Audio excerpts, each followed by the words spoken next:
Welcome back.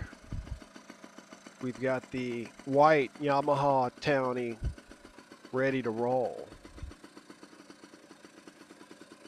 I acquired this prior to the yellow one, but put the video up after the yellow one.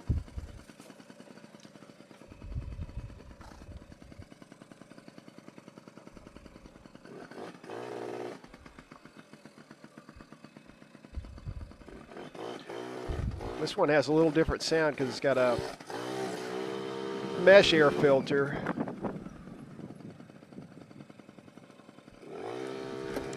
Instead of, I think I got a foam air filter on the other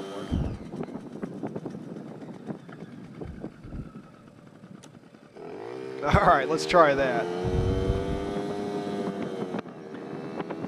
There she shifted, and we're off.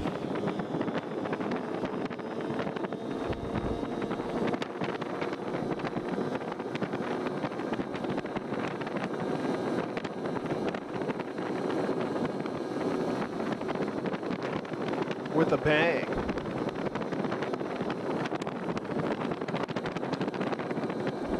I'll just run through some of the issues when I got this. It was running when I bought it. Has title, just like the yellow one. One thing I noticed when I was looking at it was it would not shut the engine off at the key. That just turned out to be some loose wiring. Just had to I think there's a group of 6 wires leading down from the ignition cylinder that plug into another group of wires. I just had to plug that in tight, and that fixed that. A little worried about that, but that was an easy one. Needed a new battery, of course. This hadn't been running a long time. I just put a brand new carb on it, a clone carb. I've never had an issue with one of the clone carbs for Yamaha or a Towny, and they both take the exact same carb. They might have, I think they're even jetted the same with like a 75 standard jet. I put new tires on this, which has become standard anymore, especially since I've gotten fairly adept at doing that. This has got the mesh air filter. I've upjetted it to a little like 80, between 80 and 85. Oil pump does work on this. This one, when I first got it and was riding it around, that the shifts, I guess this is just how they shift. They seem to don't shift as smooth as I would think, but this one had too much oil in the transmission case, so I drained it out and started fresh with 15 ounces, and you do not fill it to the top of the fill hole. I have confirmed that. I was talking about that in another video of mine. So not a whole lot involved in this getting this one going, and this thing really goes. Probably at least 35.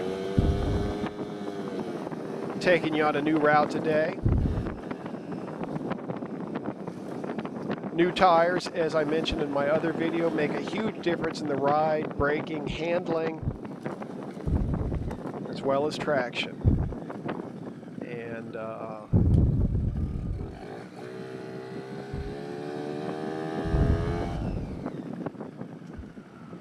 probably one of the first things that you should do is replace the tires. If you can't do it yourself, local bike shop might be able to do it for you fairly cheap, although they are a bit tougher than bicycle tires. They are a lot tougher than bicycle tires if you don't have much experience with them. But again, I promise you, I will put my tire changing video up.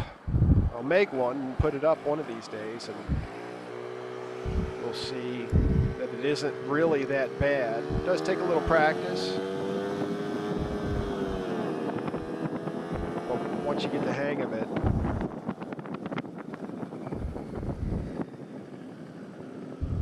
just make sure you have the tread going the right way.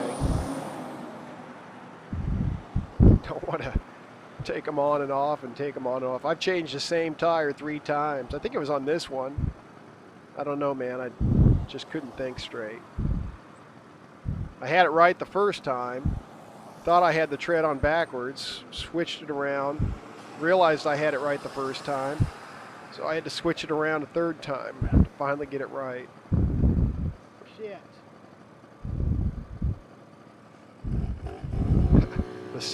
The left turn up here already changed on me on the next light, which means I won't make it here.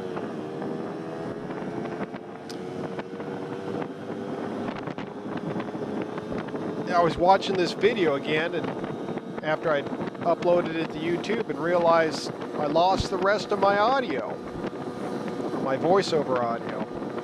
So, not sure what happened there. Luckily, I've got my script right in front of me.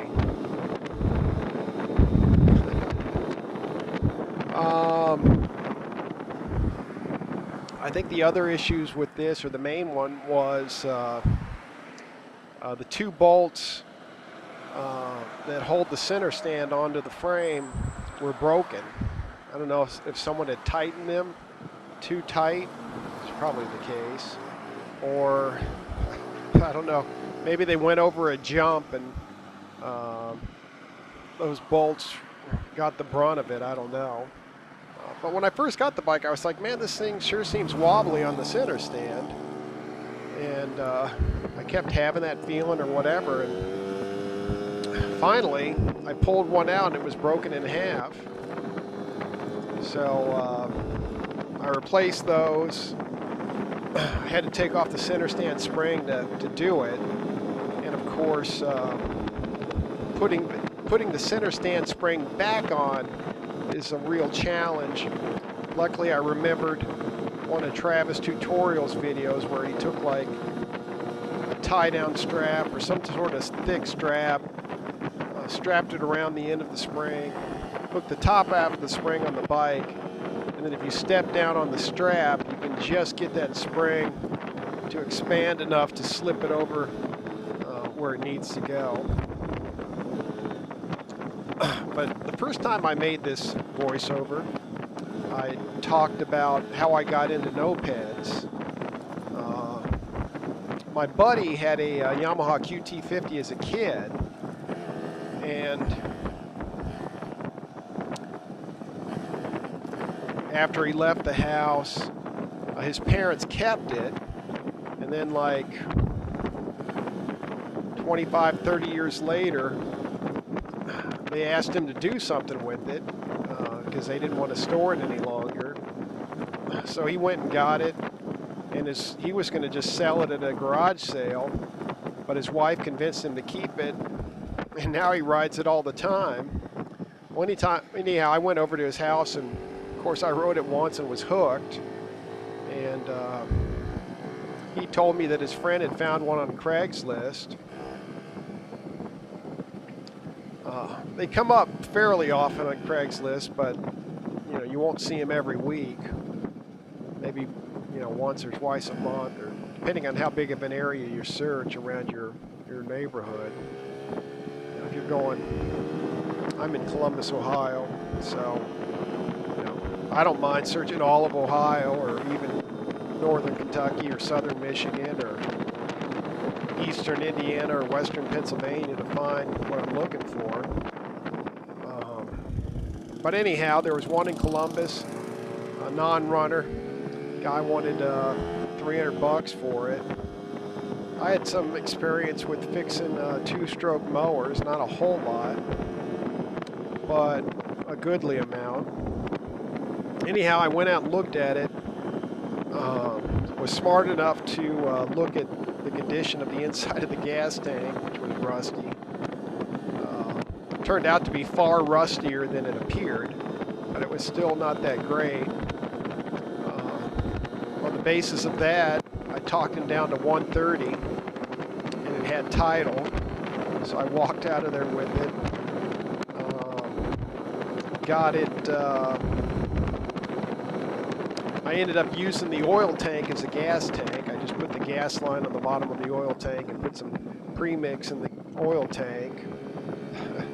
The capacity wasn't much, but it was enough to get me started. Then I kicked the thing forever.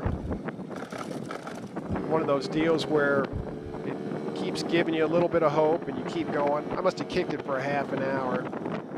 It finally kind of started and then died. And I kicked it forever again and it started. Smoked like crazy. I got on that sucker and rode. Probably one of the happiest days of my life. Smoked the neighborhood.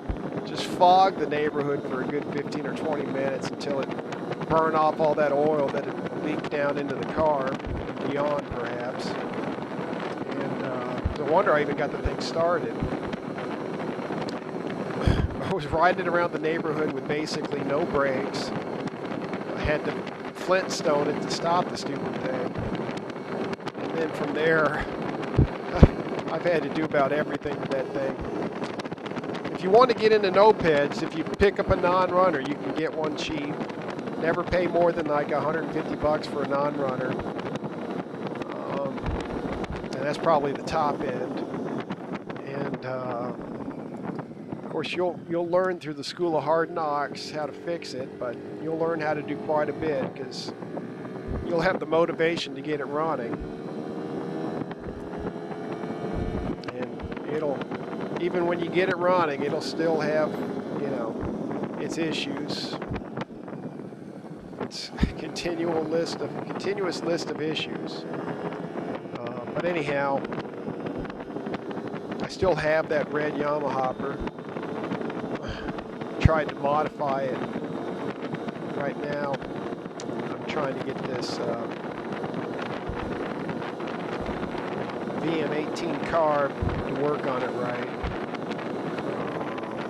I've been making some headway, so I hope to do a video on that soon. But I think my experience with lawnmowers, because I had dealt with a lot of lawnmowers that were non-runners when I picked them up, kind of eased that or lessened that intimidation from walking into like a non-running moped. And then, you know, it kind of became an addiction. And it's all the fault of Craigslist, because if you look hard enough, you can find some good deals on Craigslist. This was one of them. That yellow Towny was another. They were just too good to pass up. I had to have them. And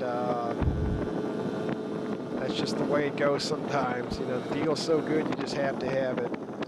And then I'm actually riding to this guy's house here, Clint, who he's helped me out with quite a few things. Probably also gave me some confidence to buy my first one that was a non-runner, because I knew I could lean on him to help me out if need be, and he sure has helped me out on a number of occasions. So thank you, Clint, and thanks for visiting, all the rest of you. Until next time, ride safe. There he is. That must be Mountain